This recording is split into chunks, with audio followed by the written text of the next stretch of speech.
నంద్యాల జిల్లాలో అల్లుడు అత్తను చంపేశాడు. మద్యం మత్తులో కత్తితో పొడిచి అత్తను చంపేశాడు అల్లుడు. ప్రేమించి పెళ్లి చేసుకున్న సునీల్ ఎస్తేర్ బిడ్డను ప్రేమగా చూసుకుంటాడని పెళ్లి చేసిన అత్తకే యముడుగా మారాడు. నంద్యాల జిల్లా బండి ఆత్మకూరు మండలం కడమల కాలువ గ్రామంలో ఈ దారుణం చోటు చేసుకుంది. భర్త సునీల్, భార్య ఎస్తేర్ల మధ్య గొడవైంది. భార్యను హత్య చేసేందుకు సునీల్ కత్తితో వెంటాడుతున్న సమయంలో ఎస్తేర్ తల్లి కళావతి అడ్డొచ్చింది. ఎందుకు ఇలా చేస్తున్నావని అల్లుడిని కళావతి ప్రశ్నించింది. అప్పటికే మద్యం మత్తులో ఉన్న అల్లుడు సునీల్ అత్త కళావతిని కత్తితో పొడిచి దారుణంగా చంపేశాడు.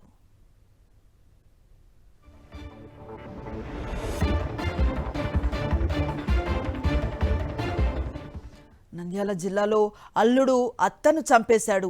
మద్యం మత్తులో కత్తితో పొడిచి అత్తగారిని చంపేశాడు అల్లుడు. ప్రేమించి పెళ్లి చేసుకున్నారు సునీల్ ఎస్తేర్లు. బిడ్డను ప్రేమగా చూసుకుంటాడని పెళ్లి చేసిన అత్తకి అతడు యముడుగా మారాడు. నంద్యాల జిల్లా బండి ఆత్మకూరు మండలం కడమల కాలువ గ్రామంలో ఈ దారుణం చోటు చేసుకుంది. భర్త సునీల్, భార్య ఎస్తేర్ల మధ్య గొడవైంది. భార్యను హత్య చేసేందుకు సునీల్ కత్తితో వెంటాడుతున్న సమయంలో ఎస్తేర్ తల్లి కళావతి అడ్డొచ్చింది.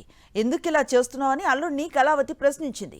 అప్పటికే మద్యం మత్తులో ఉన్న అల్లుడు సునీల్ అత్త కళావతిని కత్తితో పొడిచి దారుణంగా చంపేశాడు.